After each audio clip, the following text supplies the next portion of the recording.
Página 43 de 1129. Principios de psicología, William James, 1890. Capítulo 2. Las funciones del cerebro. 2.4. De la educación de los hemisferios. Las corrientes nerviosas recorren los órganos de los sentidos, pero en tanto que en los centros inferiores provocan actos reflejos, en los hemisferios despiertan ideas, que permiten los reflejos en cuestión, los frenan o los sustituyen por otros.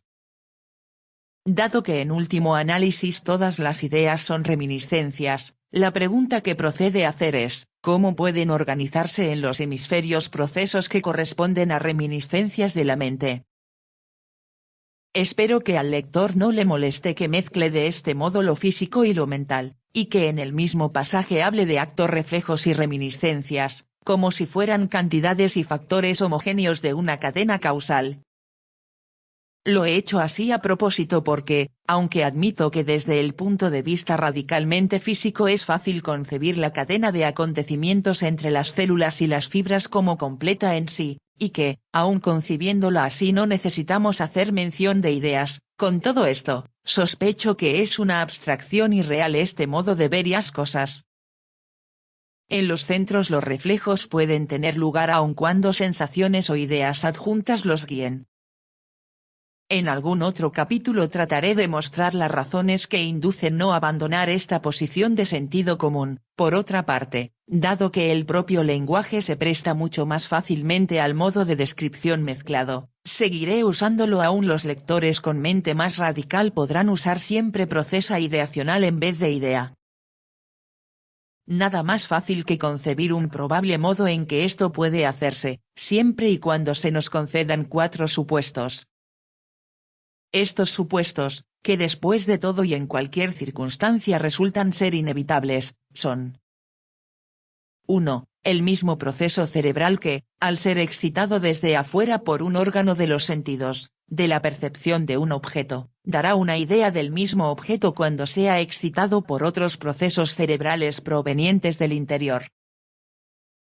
2. Si los procesos 1, 2, 3 y 4 fueron excitados alguna vez juntos o en sucesión inmediata, cualquier excitación posterior de cualquiera de ellos, venga de fuera o de dentro, tenderá a excitar a los demás en su orden original. A esto se llama la ley de la asociación. 3. Toda excitación sensorial propagada hacia centros inferiores tiende a propagarse hacia arriba y a provocar una idea. 4. A final de cuentas, toda idea tiende a producir un movimiento o a detener otro que en otras circunstancias se hubiera producido. Supongamos ahora, pero tomando como base la aceptación de estos supuestos, que tenemos ante nosotros un bebé que por vez primera ve la luz de una vela, y que, por virtud de una tendencia refleja común en los bebés de cierta edad, extiende la mano para asirla, y se quema los dedos. Hasta aquí tenemos en juego 2 corrientes reflejas: primera, del ojo al movimiento de extensión, siguiendo la línea 1111 de la figura 3, y segunda, del dedo al movimiento de retirar la mano, siguiendo la línea 2222. Si este fuera todo el sistema nervioso del bebé, y los reflejos fueran totalmente orgánicos, no hallaríamos alteración en su conducta, no importa con qué frecuencia se presentara la experiencia. La imagen de la llama en la retina siempre haría que el brazo se extendiera hacia adelante, y la quemadura siempre lo enviaría hacia atrás. Sin embargo, sabemos que el niño quemado teme al fuego, y que por lo general basta una experiencia para proteger los dedos para siempre. El punto aquí es ver cómo los hemisferios pueden dar este resultado. Para ello debemos complicar nuestro diagrama, véase la figura 4. Dejemos que la corriente 1,1, proveniente del ojo, se descargue hacia arriba, así como hacia abajo cuando llega al centro inferior de la visión, y despierta el proceso de percepción S1 en los hemisferios. Dejemos que el sentimiento de la extensión del brazo envíe también una corriente que deja huella, M1. Dejemos que el dedo quemado deje un rastro análogo S2, y dejemos que el movimiento de retracción deje el rastro M2. Ahora, y por virtud del supuesto 2, estos 4 procesos se asociarán en la senda S1M1S2 metros cuadrados, que va del primero al último, de modo que si algo se descarga a S1, cruzarán la mente en rápida sucesión ideas de extensión del brazo, del dedo quemado y de la retracción. El efecto que sobre la conducta del niño tendrá todo esto cuando nuevamente se presente la flama de la vela es fácil de imaginar.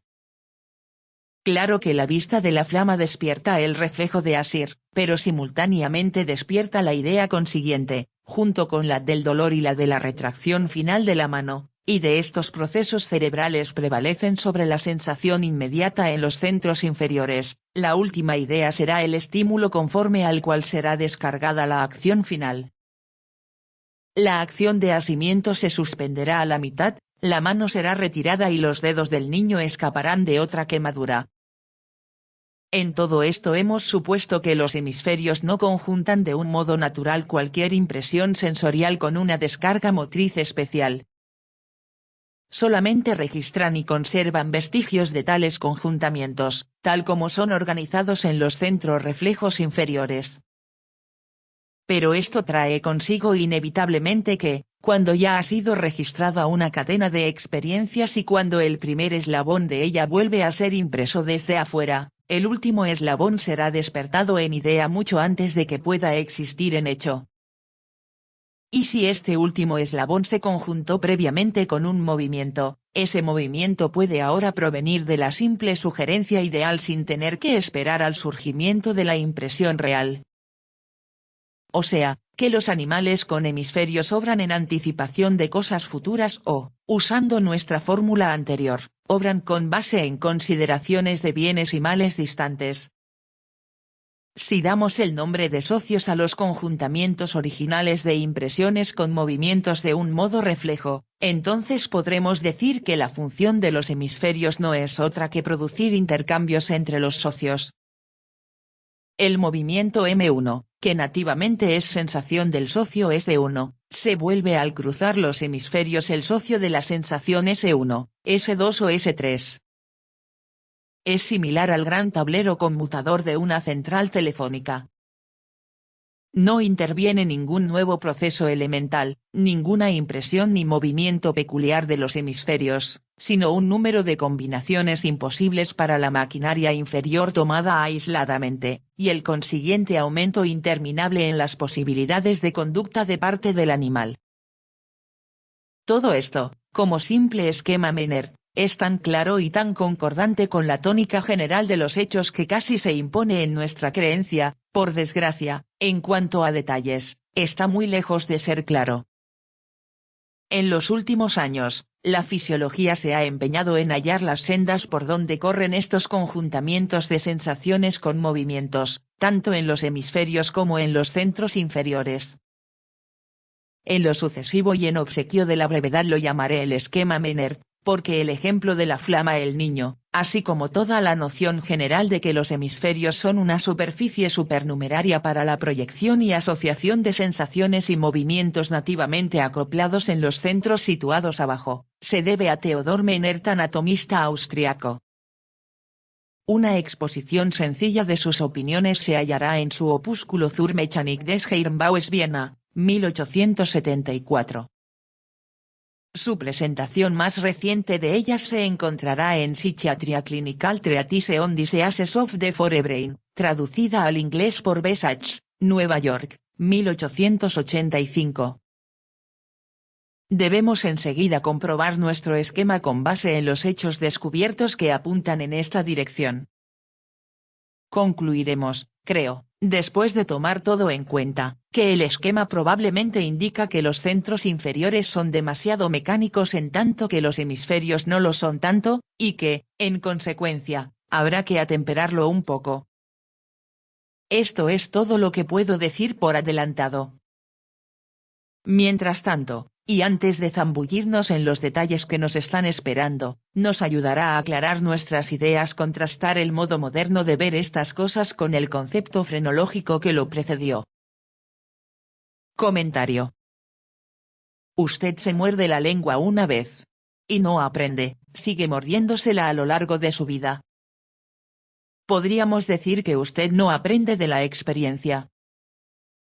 Lo que más impacta, es que tenemos la facultad de aprender de las experiencias ajenas, podemos utilizar a los demás como un laboratorio, sin exponernos. Página 45.